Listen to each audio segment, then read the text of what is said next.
تہجد میں آپ کے اور اللہ کے درمیان کوئی تیسرا نہیں ہوتا۔ اس وقت کی گئی گفتگو آنسوؤں سے بڑی ہچکیاں، یہاں تک کہ جو دل میں بھی کہتے ہیں ہم، وہ صرف اللہ سنتا ہے۔ تب دل کرتا ہے سر کبھی سجدے سے نہ اٹھے، عرش والی سے بس باتیں کرتے رہیں اور یقین کریں اللہ بہت پیار سے سنتا ہے اور جواب بھی دیتا ہے معجزوں کی صورت میں۔ اس لیے کہا جاتا ہے کہ تہجد تو عشق کی نماز ہے۔ ایک بار بھی عشق قضا ہو جائے تو سکون نہیں ملتا کہیں بھی۔ جب تم ثابت قدم رہو، یقین کو قائم رکھو اور صبر کرو، جبکہ صبر کی آخری حد یقین پہ ہوتی ہے۔ تو پھر جس کے لیے یہ سب کیا ہے، تو کیا وہ تمہیں اپنے در سے خالی ہاتھ جانے دے گا؟ کبھی نہیں۔ وہ تو وہاں سے تمہارے لیے راستے ہموار کرتا جائے گا جو تمہاری سوچ سے بھی باہر ہوں گے۔ دعائیں تو دو پہاڑوں کو بھی سرکانے کی صلاحیت رکھتی ہیں۔ جو تقدیر میں نہ ہو وہ بھی دعا سے مل جاتا ہے۔ پھر کیوں تم نے دعاؤں کا سلسلہ روک دیا ہے؟ کیوں ڈرتے ہو کہ جو دعائیں کی ہیں وہ پوری نہیں ہوں گی؟ جس سے مانگتے ہو وہ شہنشاہ ہے اس جہان کا، سب دعائیں پوری کرے گا لمحے بھر میں۔ تمہارا کام ہے صرف یقین رکھنا اور صبر کرنا۔ اس مشکل وقت کے بعد معجزوں کا آنا ہو سکتا ہے اللہ نے تمہاری ہر امید کو بڑھ لانا ہو۔ جو زندگی سے جا چکے ان سے بلا کیا شکوہ، کیا پتا وہی تو وجہ تمہارا اللہ سے جڑ جانا ہو۔ تم نے جو پا لیا وہ اس سے کئی گنا بہتر ہے جو کھو چکے، اس کے بعد تمہیں ایک بہتر انسان بنانا ہو۔ تمہارا صبر کبھی بھی رائے گاہ نہیں جا سکتا، کیا پتا اس کے بعد تمہیں تمہاری چاہت کا مل جانا ہو۔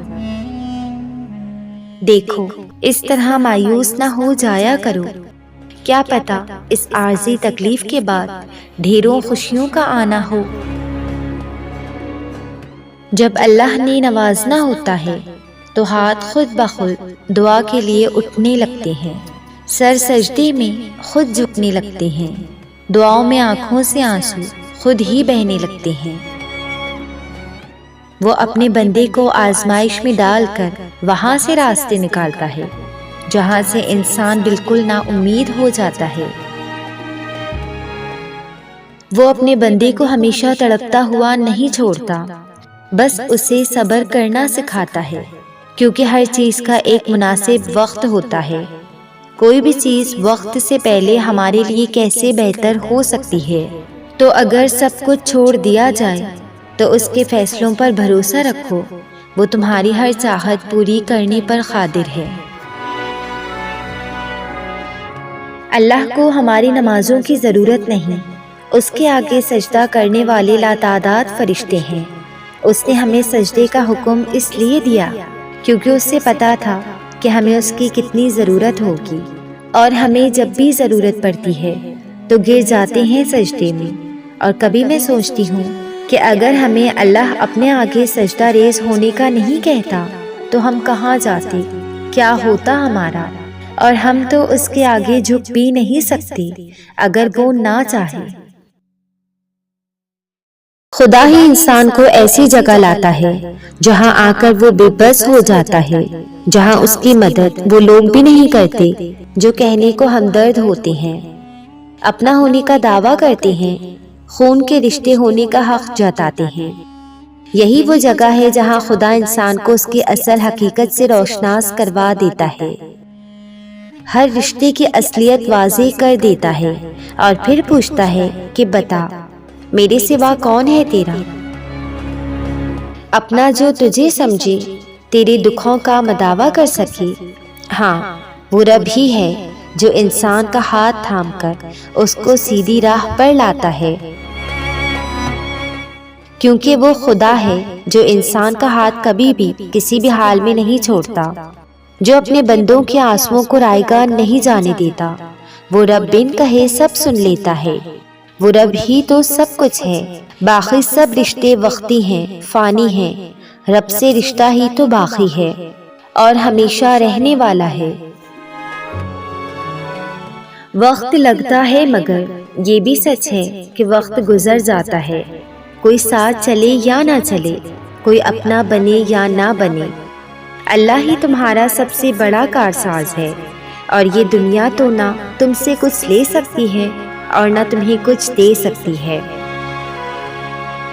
تو تم یقین تو رکھو، پھر دیکھنا وہ اس یقین کی ڈور کو اپنے کن سے کبھی ٹوٹنے نہیں دے گا۔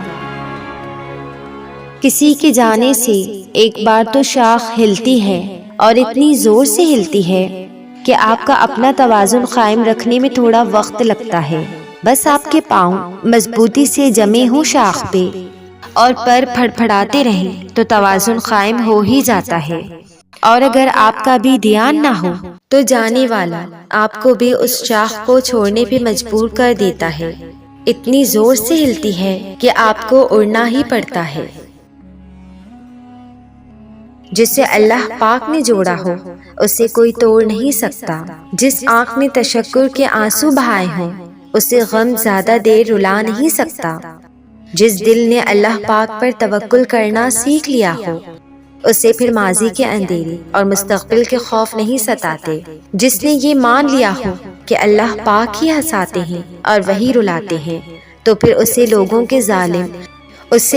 کے ظالم اور خود کے مظلوم ہونے کے نفسیاتی مسئلے درپیش نہیں آتے۔